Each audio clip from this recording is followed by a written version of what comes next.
The moment he first saw the images on the CD, his breath caught in his throat. A soldier was grinning while riding on the back of an Iraqi detainee. In another frame, naked prisoners were stacked in a human pyramid. Dogs snarled at a chained man's face, teeth bared and straining at their leashes. A female soldier gave a thumbs up while leaning over a corpse. Joseph Darby froze in front of the computer screen. These were his friends, his bunkmates, people who wore the same uniform. And now he held a truth in his hands. He would either stay silent or do something. There was no third path. January 2004, 20 miles west of Baghdad, Iraq's capital, rose a massive prison complex from Saddam's era, Abu Ghraib. The place had a reputation even before Americans arrived. Now it housed prisoners of war and terror suspects behind concrete walls surrounded by coiled razor wire and guard towers. The cell blocks were dark, the walls damp and fetid, the air constantly echoing with shouts and the screech of metal. Fluorescent lights flickered in the corridors, casting shadows that moved like living things. The war had officially ended months ago, but the insurgency had not subsided. Rockets struck at soldiers every day, and reports of explosions filled Baghdad. Mortar rounds landed inside the prison compound with regularity. Soldiers slept in shifts, always half awake, always waiting for the next attack. Anger hung in the air, frustration, exhaustion. Some soldiers had begun channeling that anger toward the prisoners in the cell blocks. The line between interrogation and abuse had blurred, then disappeared entirely, and Specialist Joseph Darby spent his days there as an ordinary soldier. He was 24 years old. He came from Cumberland, Pennsylvania, where everyone knew everyone and the flag flew from every porch. The military had given him a job, a future, and a chance to leave his hometown. He considered himself a patriot. Family, flag, duty. These were not empty words to him. His grandfather had served in Korea, his uncle in Vietnam. But now, with this CD in his hands, those words were beginning to take on a different meaning. Darby served in the military police unit, patrolling prison cell blocks, maintaining security, writing reports. Routine tasks. He had been there since October 2003. In the early months, he had heard strange things, screams during night shifts, noises from the cell blocks, odd jokes between some soldiers. But this was a war zone. Everyone lived under tension, and the abnormal had become normalized. Until January 2004, Darby had lived without questioning these things. Until a bunkmate handed him a CD. His friend had said, "We took some photos, check them out if you're curious." Darby had initially expected innocent vacation photos, family letters. But when he loaded the CD into his computer, what he saw broke something deep in his soul. Dozens of photographs. Images of detainees chained naked, humiliated, fed to animals. Some soldiers wore smiles on their faces. Some were posing. This was not war. This was torture. And American soldiers were doing it. Darby could not sleep that night. He lay on his bunk in the darkness, listening to the sounds of the prison distant shouts, the clang of metal doors, footsteps of guards. A battle raged in his head. These people were his friends, people with whom he ate in the same mess hall, slept in the same barracks, trusted to watch his back. In military culture, brotherhood was sacred. Turning someone in was among the greatest sins. You did not break ranks. You did not betray the uniform, but what he had seen was not right. It violated the Geneva Conventions. It was inhumane. Those were not enemy combatants in those photos. They were human beings, stripped of dignity, reduced to objects of torture. Darby thought about his father, about what he would say if he saw those images. His father had taught him that honor meant doing right, even when it cost you. Darby called his wife and told her about the situation. Bernadette listened in silence as he described what he had seen. When he finished, there was a long pause. Then she said, "Joe, I know how you feel, but you have to do the right thing. You won't be able to live with yourself if you don't."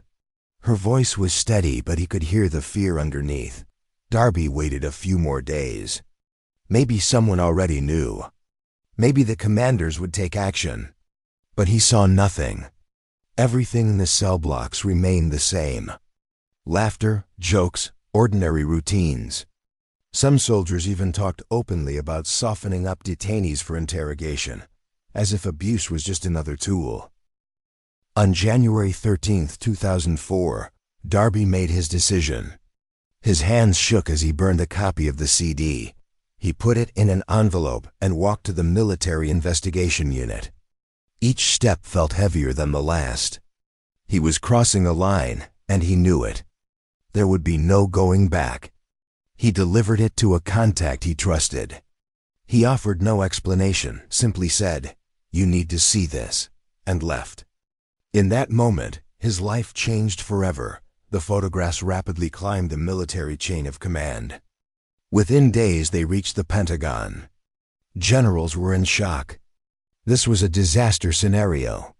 If it leaked to the media, the entire U.S. operation in Iraq would suffer a massive loss of credibility. A military investigation began immediately. Darby gave testimony several times. His name would be kept secret, they told him. No one would know, they said. But in March 2004, the situation spiraled out of control. CBS News broadcast the torture photos from Abu Ghraib. The images spread across the world.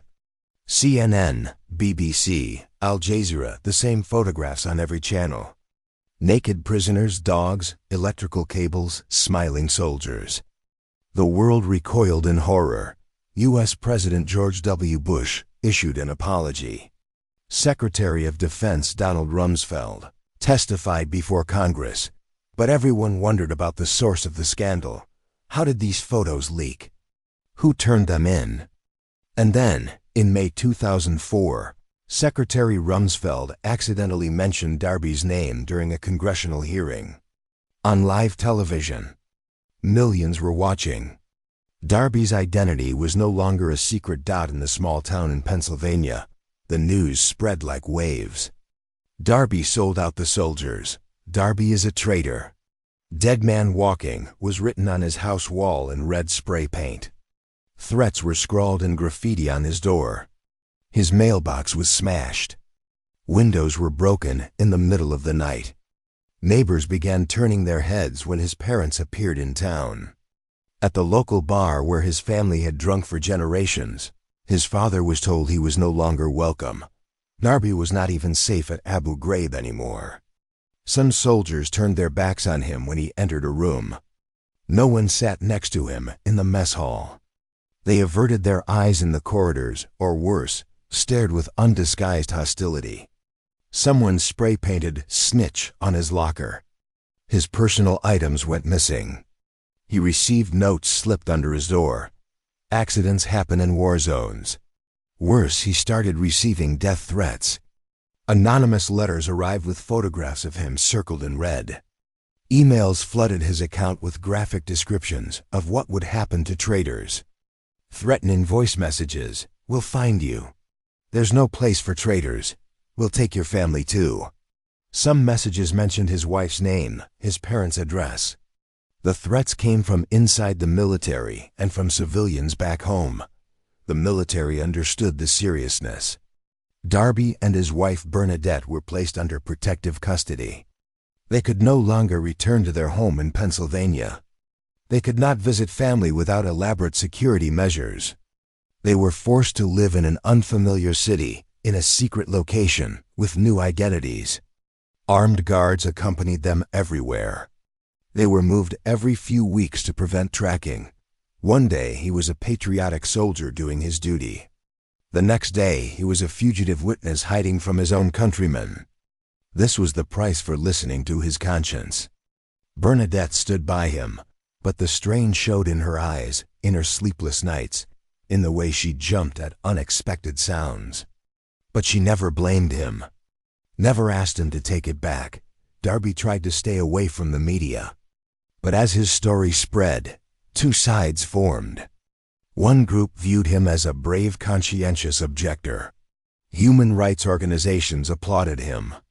Activists organized campaigns for him.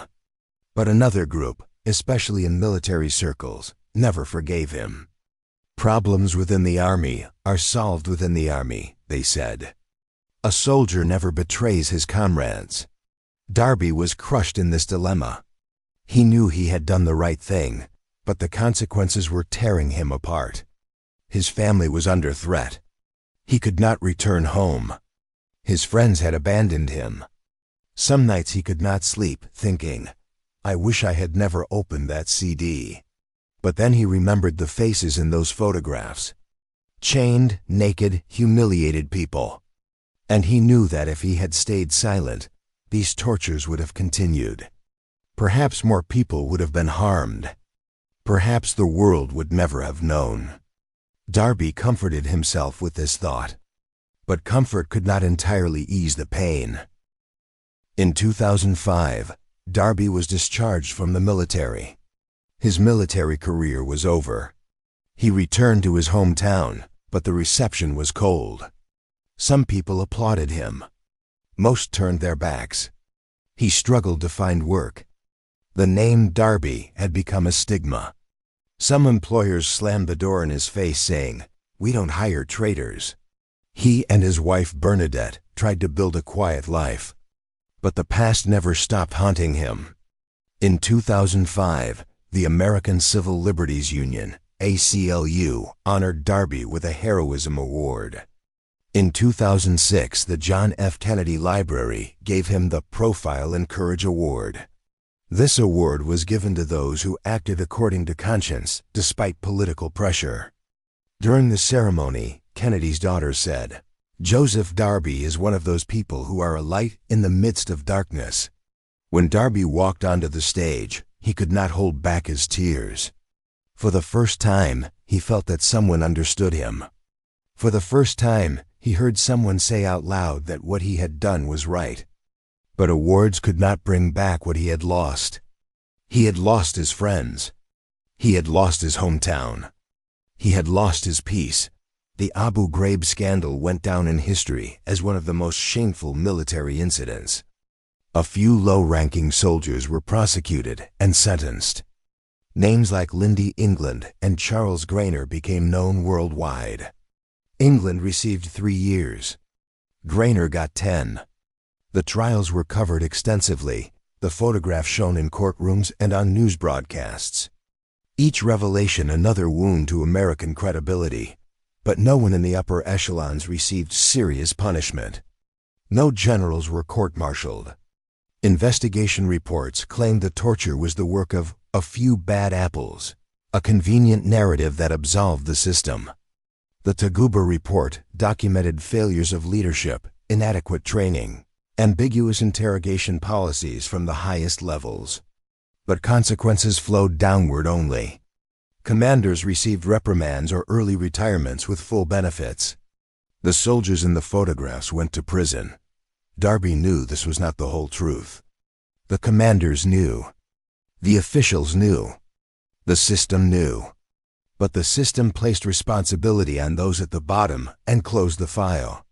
Years later, in an interview with the Washington Post, Darby said, "They call me a hero, but I just did the right thing.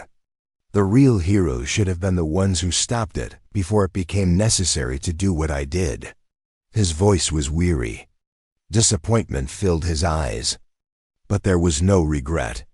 When asked if he would do it again, he answered immediately, "Yes, every time." As time passed, Darby's story began to fade from memory. Abu Ghraib was pushed into a corner of history. New wars, new scandals arrived. Afghanistan continued. ISIS rose. The war on terror morphed into new forms. But for Darby, that night in January 2004 had not ended. Every day, he woke up with those images from the CD imprinted in his mind. Every day, he asked himself, what if I had stayed silent? And every day, he knew the answer. If he had remained silent, maybe his life would have been easier. Maybe his friends would not have abandoned him. Maybe he would have lived peacefully in his hometown. But he could not have looked at himself in the mirror, could not have slept at night without seeing those faces, because he would have known that somewhere, while a chained person screamed in a dark cell, he had stayed silent. And that silence would have been a heavier burden than any award, any applause. Silence would have made him complicit. And Joseph Darby was many things, but he was not that kind of man. Joseph Darby lives today in Pennsylvania, in the shadows. His name still evokes hatred in some circles. But in other circles, he is remembered as a symbol of courage and moral reckoning. A footnote in military history books. An example in human rights lessons. But the real Darby was just an ordinary man. A soldier at 24, forced to make a choice between right and wrong. And when he made that choice, the world changed. But his world also collapsed. Only one truth remained. Telling the truth sometimes brings the greatest punishment. And that punishment does not come with court verdicts, but with silent stares, closed doors, forgotten names. Joseph Darby will pay this price forever. Because one night he listened to his conscience. And some decisions are paid for over a lifetime.